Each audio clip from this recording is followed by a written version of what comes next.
Magandang umaga po sa ating lahat. Narito ang latest na weather update ngayong araw ng Sabado, January 4, 2025. Sa kasalukuyan po ay wala tayong binabantayan na low pressure area o bagyo sa loob at labas ng ating Philippine Area of Responsibility. Bagamat kung nakikita na po natin dito sa ating latest na satellite animation ay meron po tayong linya ng mga kaulapan na nakakaapekto sa malaking bahagi ng Luzon area. Yan po yung shear line o yung pagsasalubong ng malamig at mainit na hangin. At dahil po sa epekto nitong shear line, pati na rin po nitong hanging amihan na nakakaapekto sa may extreme northern Luzon, ay asahan po natin yung makulimlim na panahon sa malaking bahagi po ng northern at central Luzon ngayong araw. Meanwhile, dito po sa nalalabing bahagi ng ating bansa, nakikita po natin na wala po tayo namamataan na makakapal na kaulapan na posible pong magdulot ng buong araw na tuloy-tuloy na mga pagulan. So asahan po natin generally fair weather conditions dito sa may Mindanao. Inaasahan lang po natin yung mataas sa posibilidad ng mga biglaan o mga panandali ang buhos ng ulan dulot po ng mga localized thunderstorms. So monitoring din po tayo ng mga thunderstorm advisory na nilalabas po ng ating Pag-asa Regional Services Division. At sa mga susunod na araw ay inaasahan po natin na unti-unting hihina yung epekto nitong shear line at posible pa rin po magdulot ng mga pagulan sa may eastern section ng ating bansa, ngunit hindi na po kalakasan kung ikukumpara noong mga nakarang araw. So generally fair weather po yung inaasahan natin sa malaking bahagi ng ating bansa within the next 2 to 3 days. Para naman po sa magiging lagay ng panahon dito po sa Luzon ngayong araw, gaya po ng nakita natin sa ating latest satellite animation, magiging makulimlim po yung panahon sa bahagi po ng northern at central Luzon dulot po ng epekto nitong hanging amihan, pati na rin po ng shear line.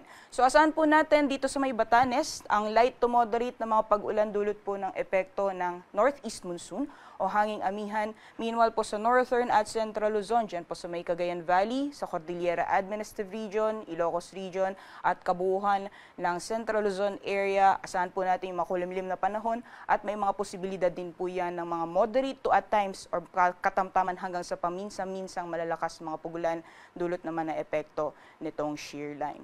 Sa nalalabing bahagi naman po ng Luzon, dyan po sa Metro Manila, sa Calabarzon, dito po sa Bicol Region, as well as sa Mimaropa, ay inaasahan po natin yung bahagyang maulap hanggang sa maulap po na papawarin. So generally fair weather conditions po tayo. Kung may mga pag-ulan man ay panandalian lamang o mga biglaan po na buhos ng ulan dulot po ng mga localized na thunderstorms. Temperature forecast naman para sa mga piling syudad dito po sa Luzon, sa Lawag po ay aabot ng 31 degrees Celsius maximum temperatures. Yung temperatura po natin sa Baguio naman ay maglalaro mula 17 hanggang 23 degrees Celsius, 27 degrees Celsius maximum temperatures inaasahan ngayong araw dito sa Tuguegarao. 30 degrees Celsius naman para sa Legazpi. Gayon din sa Metro Manila, yung agwat ng temperatura maglalaro mula 24 hanggang 30 degrees Celsius. Dito naman po sa Tagaytay, yung agwat ng temperatura inaasahan maglalaro mula 22 hanggang 29 degrees Celsius. Sa maging lagay naman po ng panahon ngayong araw sa nalalabing bahagi po ng ating bansa dyan po sa Palawan, Visayas, pati na rin sa Mindanao, ay inaasahan po natin na magpapatuloy yung generally fair weather conditions. So may mga chance lamang po ng mga biglaan o mga panandali ang buhos ng ulan dulot po ng mga localized thunderstorms na hindi po tumatagal. Possible po na tumagal po yan mga 15 minutes hanggang sa 3 oras. At inaasahan po natin agwat ng temperatura para sa mga piling syudad for Palawan, Visayas, and Mindanao area.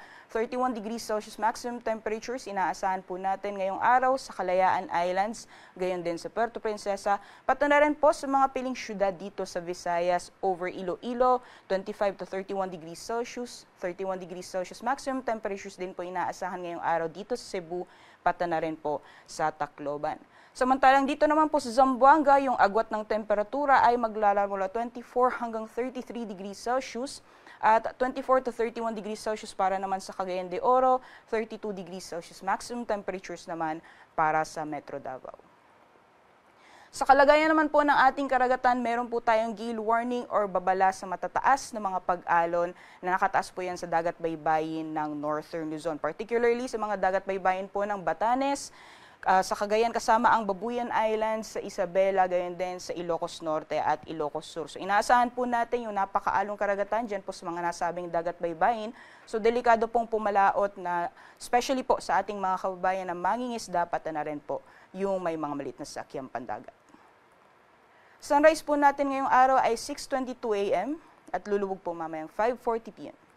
Para sa karagdagang impormasyon, bisitahin lamang po ang aming social media accounts at ang aming YouTube channel, pati na rin po ang aming website bagong.pag-asa.dost.gov.ph. Yan lang po litas mula dito sa Pag-asa Weather Forecasting Center. Ako po si Rhea Torres. Magandang umaga po sa ating lahat.